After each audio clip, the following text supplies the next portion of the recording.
so in the recognition in the 58.6 of what is there to be challenged, what authority is to be challenged, that the next step in the wheel is this 38th gate of opposition, the gate of the fighter. The gate of the fighter in the channel of struggle. Life is struggle. It's inherent in life. The 28th gate, the harmonic gate at the other end of the channel, is the only gate that carries within it the fear of death. The 38th gate fights in its life, struggles through life, because life is a struggle. However, to struggle in life can be a terrible thing if the struggle is not of value. And of course, this is the secret of this whole channel. It is one of the secrets of life, is to come to grips with one's purpose and value in this life. You cannot meet your purpose until you meet yourself. It's not possible. And you cannot find value in your nature until you're interacting as yourself, because nothing else you can trust. What you think about yourself, what others think about you, is the not self in the conditioned emotional environment. Does not mean that that is you. So the 38th gate of opposition is the right angle cross of tension. 38, 39, 48, 21. The ability to preserve individual integrity through opposition to detrimental forces. Do you notice the similarity in language here? You know, by the time we got to the 58.6, we saw this need for the individual to maintain its integrity regardless of the stimulation and to be able to really see where to put their energy. And here you have that individual integrity through opposition to influence. Don't get caught up in thinking that they have to fight with somebody else. They do, eh?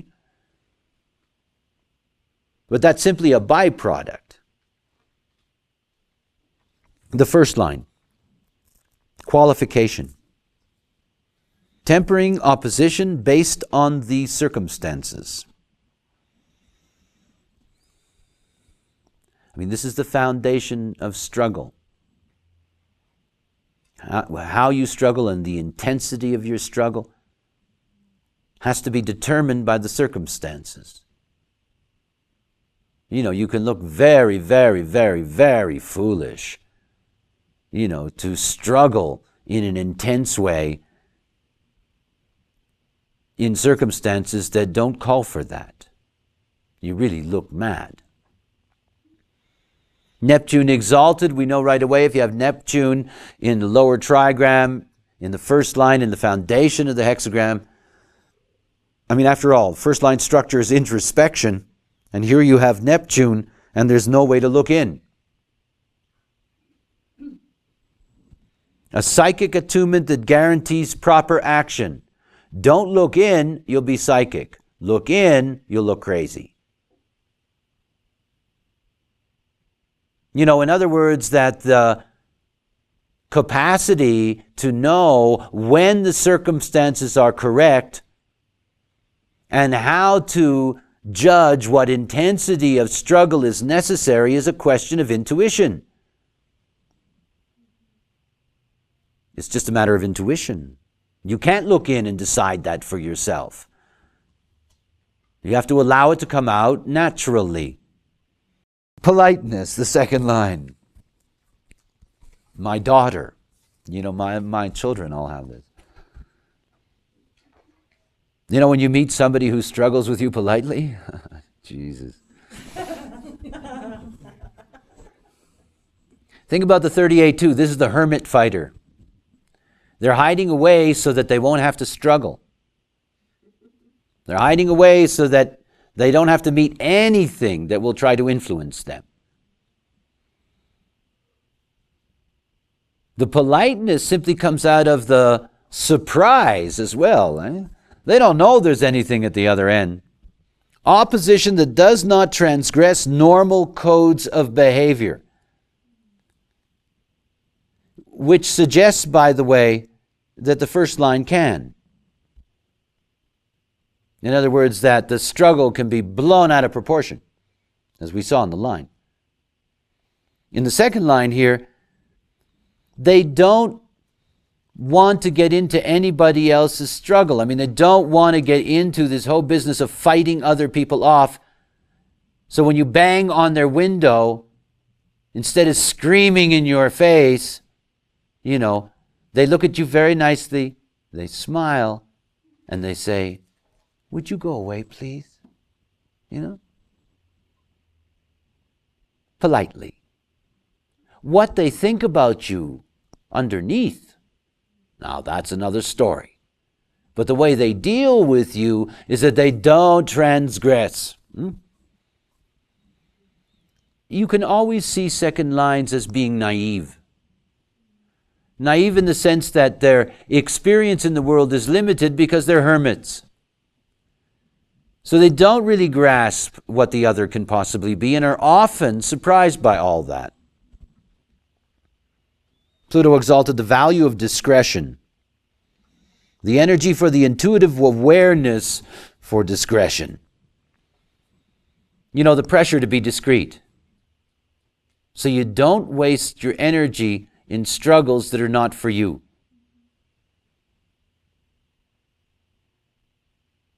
The detriment. An over-politeness that is both servile and obviously superficial that defeats its very purpose. That is the energy for over-politeness in times of struggle. Now this can annoy people. Why don't you just get angry? What, classic confrontation? 38-2 with somebody who doesn't have the 38. And the person who doesn't have the 38 is howling at the 38-2 to get angry. The 38-2 has put all of its anger in the other one, and the other one is howling in its face to get angry. And it's going, "Why are you so upset?" And the other one is going nuts, right? It's going, "You should really calm down. Can I get you some Valiums now? Is everything..."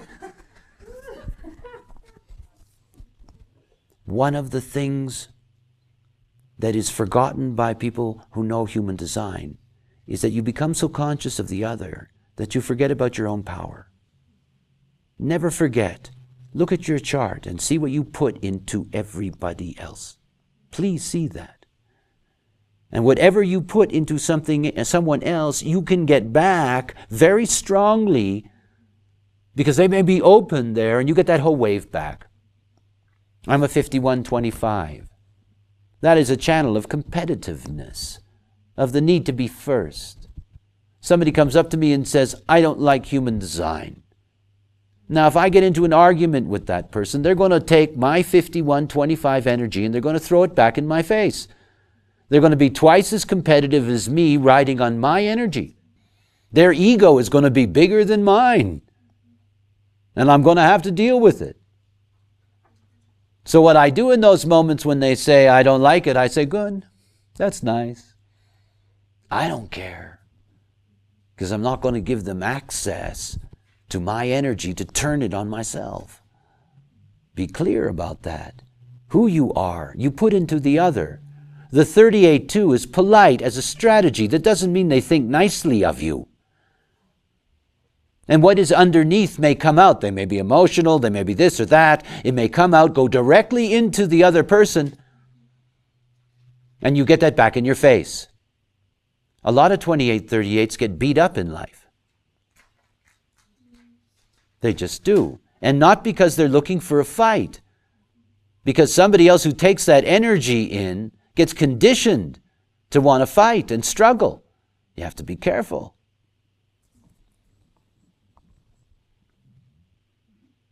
The third line. Alliance. The ability to sustain through integration with similar forces, thus ensuring the vitality to persevere. The energy to interact with others in times of struggle. Now that sounds great, but it's still a third line. And it's still bonds made and broken. And what endures is only temporary. In that sense, By banging into the other, the advantage is discovered that there may be, remember individuals, that there may be someone who can help you empower. There may be. It's a very important learning process. But there is only sustainment here for the three through the integration. And because they don't know the other well, it doesn't necessarily work out that way. It may at the end of their process, as they mature.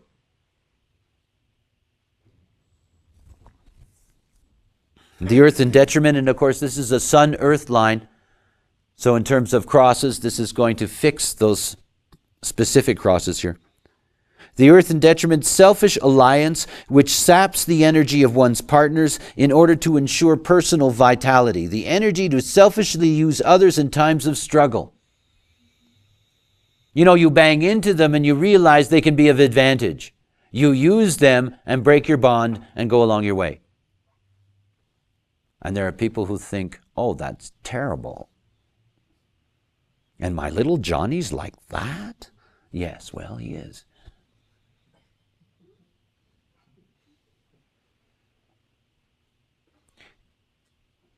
The 38, this pressure to know that life is of value, isn't going to be concerned that it takes advantage of somebody else being around to try to get to or get through its struggle.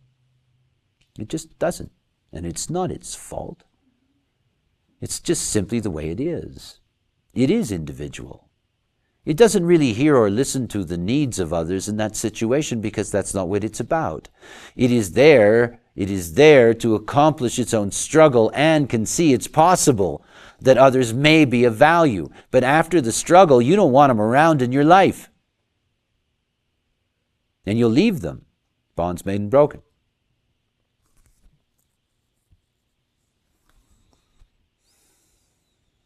The upper trigram. Here is the advantage of knowing that your energy can actually be conditioned by awareness.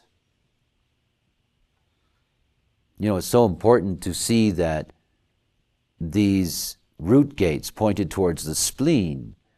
You know, when you get to the upper trigram, when you get to the transpersonal capacity, is the recognition that awareness can guide you. You know, that is very, very important. It means that the 4th through 6th lines here, what they're working with is that they're working with different kinds of potential awareness in order to be able to fulfill their struggle. The 28th gate is the beginning of the intuitive process. The pressure of the 38 forces intuition. Empowers, in that sense, the intuitive process. And we have the 4th line of investigation, analysis which strengthens opposition. And here you get to transpersonal skills. The analysis is not about your struggle. The analysis is about the other. Which other, which awareness can make my struggle of value for me?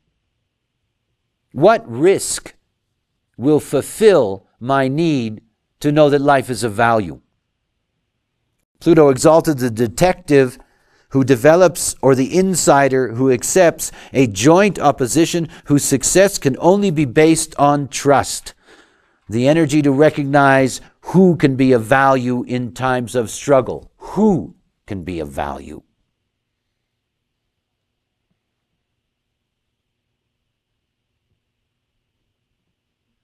Mars in detriment, the aggressiveness in opposition that prejudices investigation and limits trustworthiness. The energy to selfishly use others in times of struggle. The power of adrenaline to provoke aggressiveness. When you're dealing with externalizing, and you're dealing with externalizing struggle, what happens here in this capacity of recognizing the other is that the detriment here doesn't like the other. I mean, it knows that the other may be able to be of value to it, but it doesn't like the other. Out of that comes the aggressiveness. By the way, these are not aggressive people in that sense.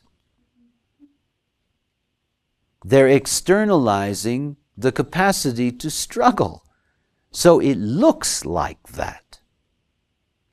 I mean, they can be very, very sweet, nice beings in there somewhere, and it looks like they're Attila the Hun. Because they're here to externalize the pressure to struggle. So what happens is that when they find the right kind of risk, that very being that will bring that to them, they empower with this pressure to struggle, and they struggle with each other. Oh, it's tough for individuals to be dependent on anybody in any way for anything. It just is. That's their genetics. Don't influence me.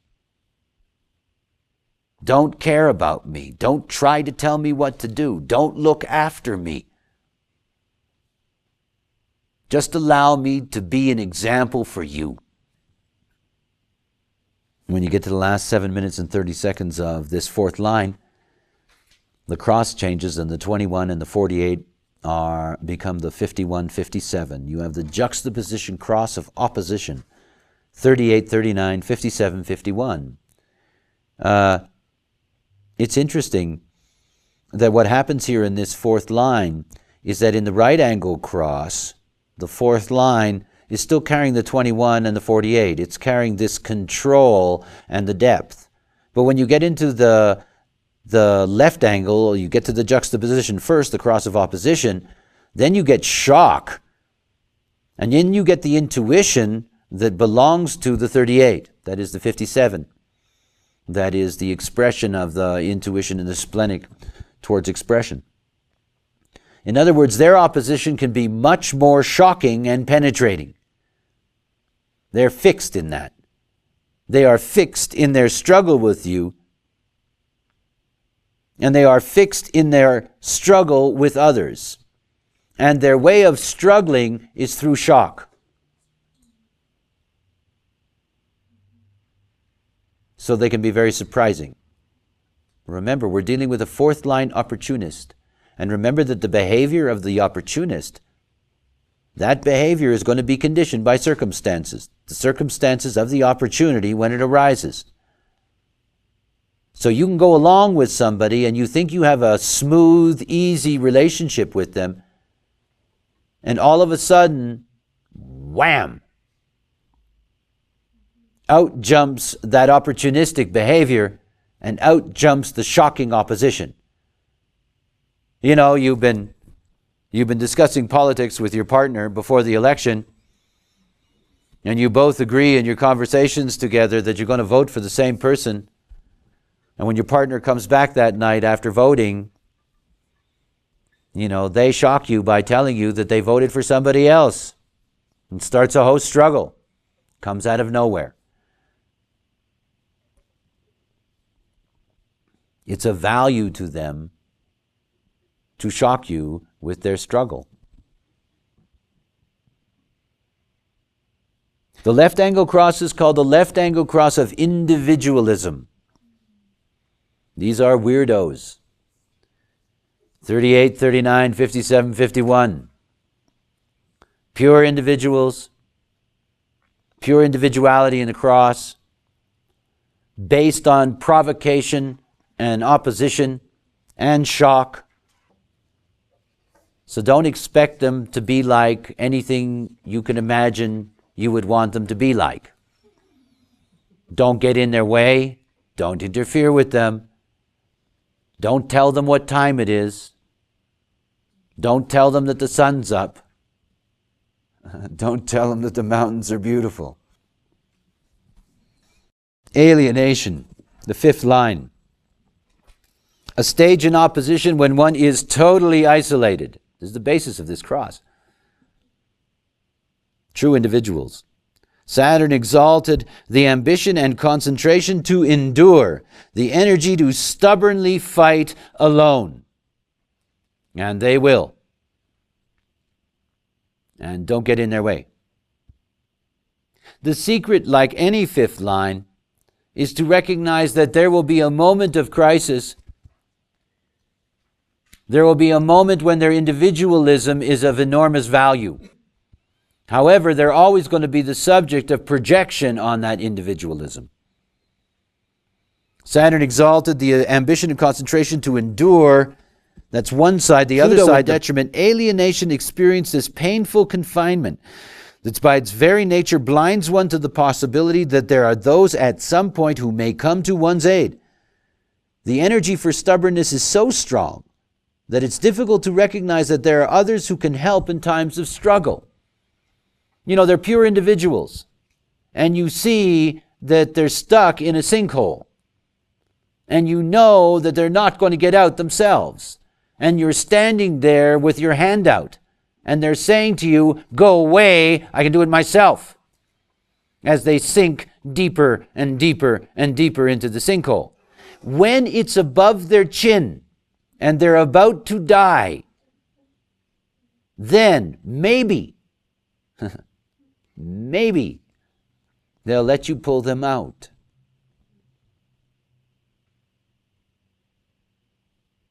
They can be very interesting beings.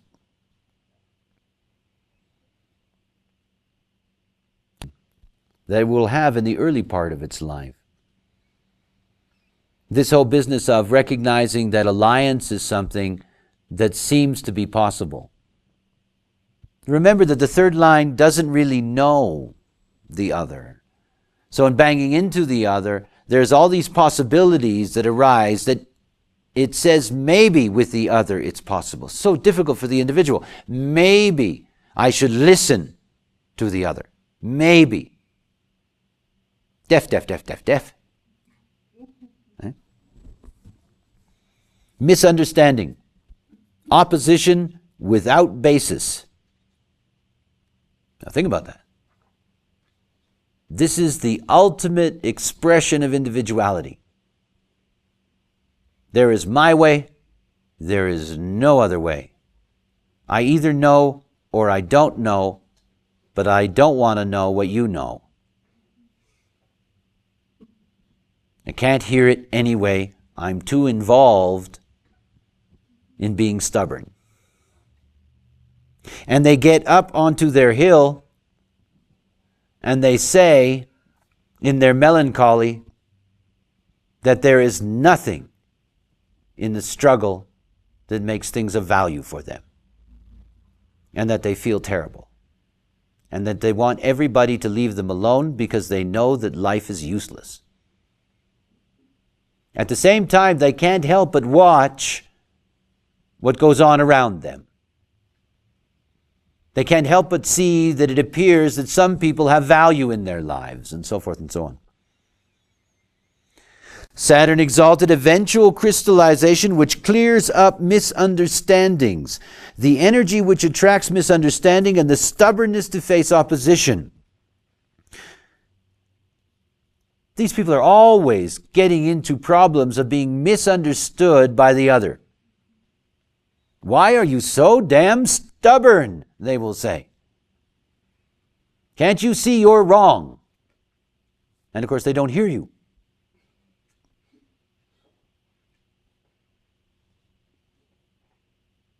The earth in detriment, the recognition that misunderstanding is at the root of opposition, but the insistence that it is the misunderstanding of the opposing forces. Where misunderstanding is at the root of struggle, the energy of stubbornness to insist and maintain one's position. You cannot give up the struggle. And the 38-6 can never give up the struggle. They struggle not to struggle. You know, they climb up on their hill thinking that they won't have to struggle anymore, only to discover that they still have to struggle. And they will always be in that process until their life is of value to them. And remember that the 38th gate is not an awareness. It's a stress It's the stress that builds when life isn't of value.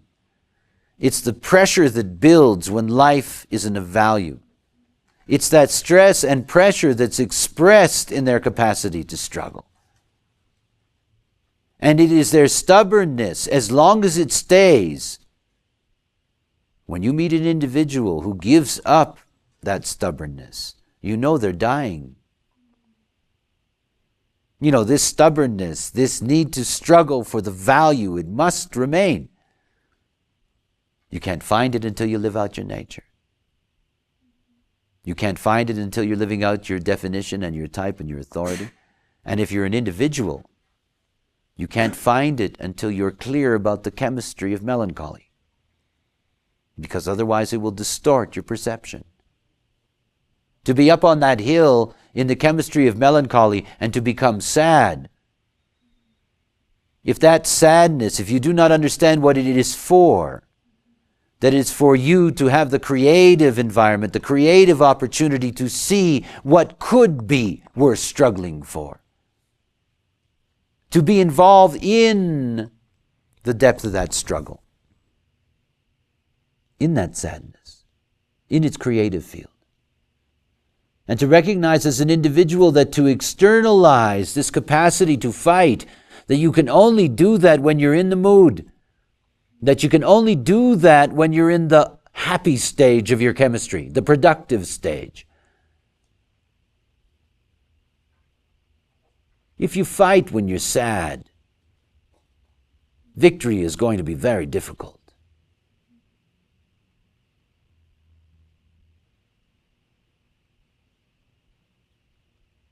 In understanding yourself, in being able to live out your own nature, then you can come to these points in our process where we do have clarity. Real clarity about ourselves, about our lives. And of course, the 38th gate must remain stubborn until life is of value. Always keep in mind that channels can be seen in their polarity, that struggle can be eliminated. That is, the struggle for the value of life can be eliminated. This is real transcendence, the moment that any 38 can see that its energy, once applied, brings it a sense of purpose and value in its life.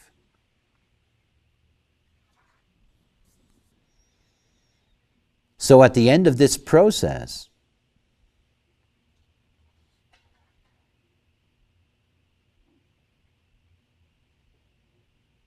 when you get to the top here and you look out over all of the struggles that are possible, and you see clearly that it doesn't matter whether your life is full of misunderstanding, as long as you hold on to that struggle so that you can finally see that life is of value. That real value is leading to ambition and leading to a gate of special magic in the 54, leading to the material plane. It's one of those things to see that the struggle for value in life has a clear and deep association to our material well-being. A 28-38 is going to struggle much more if they have limited resources, and are going to suffer much more if they have limited resources than the 28-38 that has abundance. In that abundance, the value of life is easier to recognize. It's just easier. If you have enough to eat, you're not going to have to struggle for your food. But if you don't have enough to eat, your whole life may be about struggling for food. And that may be the only thing that's of value. And the larger context of value for you in your own life may be lost. So this movement here, to move from the 38 to the 54, again brings us back to the importance of what the tribe and tribal circuitry is here for in our process. We must have a secure material foundation. This is not about taking a vow of poverty. Somebody always has to support that. This is about all of us recognizing that in order for communities, societies, and civilizations to flourish, that there must be general well-being and general material wealth. It is clear to me that unless every tribe can have its own land, its own homes, its schools, can have the right to education and have the right to work, unless we have that, we have no peace in the world ever, because that's the basis. So one of the things to recognize about the nature of struggle is if you meet a really messed up 38 who's so lost in trying to see that their life is of value and is stuck on some kind of mystical, spiritual booba trip, tell them to get a job. Tell them to go to work. Tell them to enter into the material plane, to see their value in society, to see how productive they are in society, to take that wonderful energy and put it to work in that struggle. Because when they can provide for themselves, and when they struggle to provide for themselves, they save themselves from a lot of psychic grief.